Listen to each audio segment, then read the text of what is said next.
Hi there, welcome back to the Cordless Vacuum Guide, and in this review, we'll be looking at one of the pioneers of budget auto-empty robots, the Shark IQ. This variant is Shark's answer to the Roomba I and S series robots, offering consumers a cheaper alternative but a more compact base station. But the question is, how good is this robot? Does it clean or navigate better than a Roomba or other variants close to its price range? I've spent many hours putting this robot through my usual series of tests to find out. There's a lot to unpack, so let's get into it.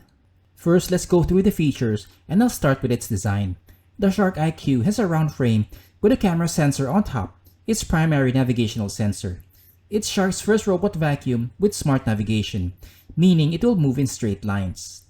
There are two buttons, clean and dock, but I'm guessing you won't be using these buttons as much since it's compatible with the Shark Clean app that we'll look at in a bit.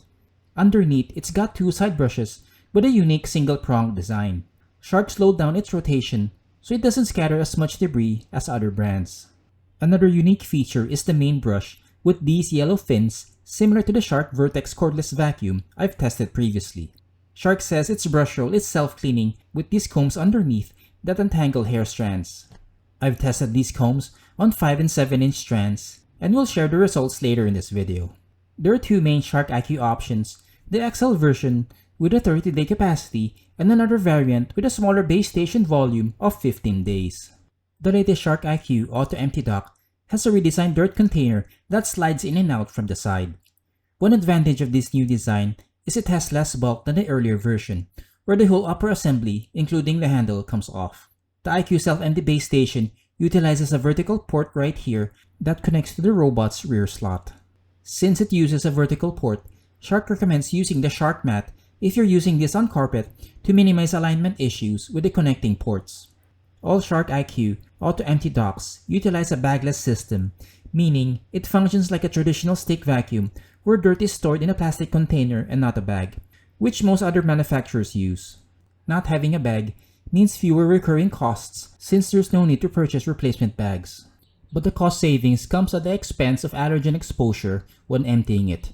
There's also a risk of dirt spilling on this area if you're not careful. At the opposite end sits two filters to keep allergens from seeping through, a primary foam filter and a secondary felt filter underneath. There's a thin vertical window right here so you can see how full the container is and if it needs emptying.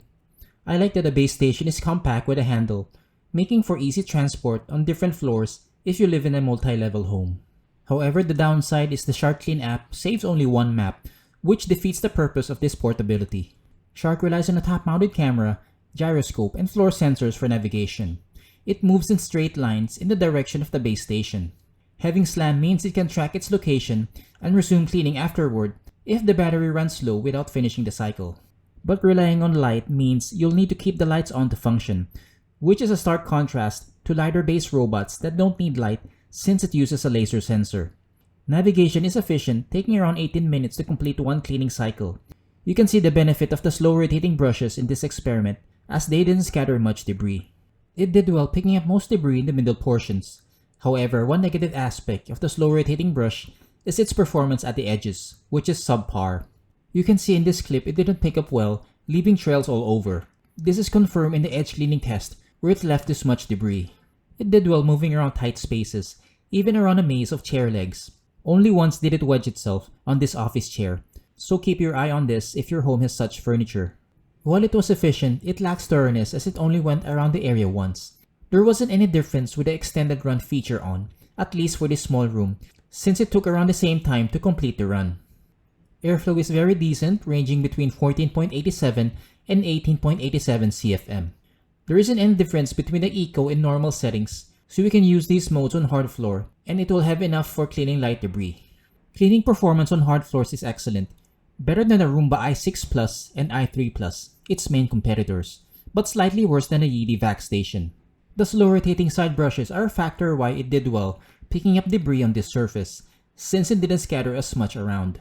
But you'll need to use the max setting on heavy stuff like sand, where it picked up an average of 97.3%, which is close to the Roomba i3 and i6, but worse than a Yeti Vac Station.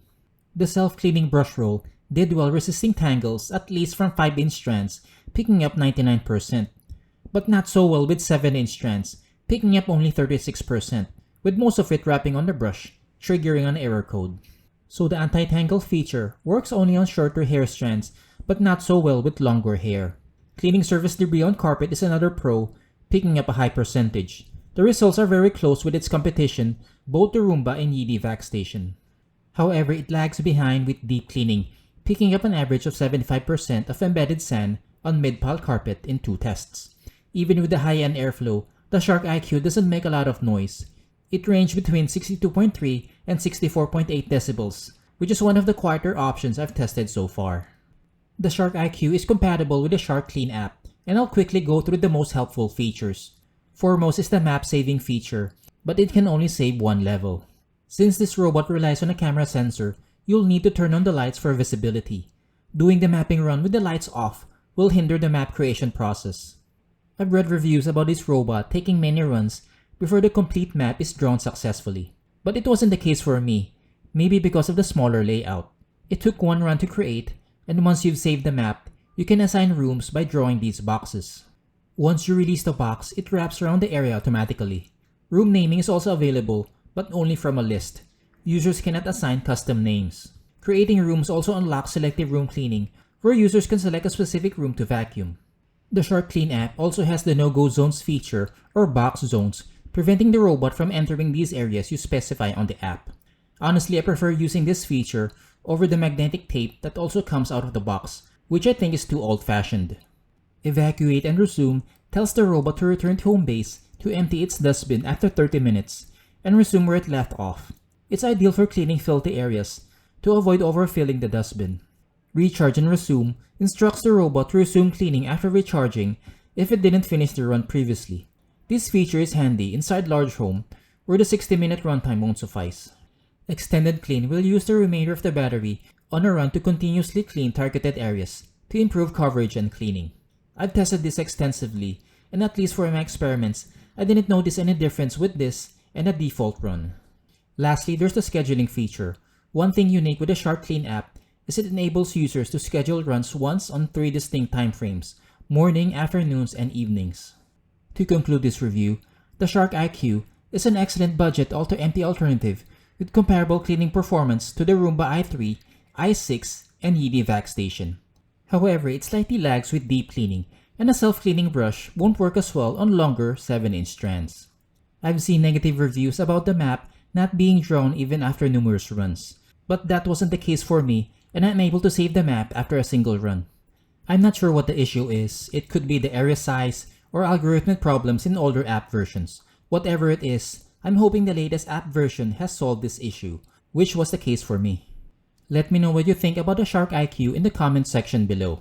If this video has been helpful to you, consider giving it a thumbs up. Subscribe and hit the bell icon to get notified for future reviews like this. Links are in the description for more information. Thanks again for watching, and I'll see you in the next video.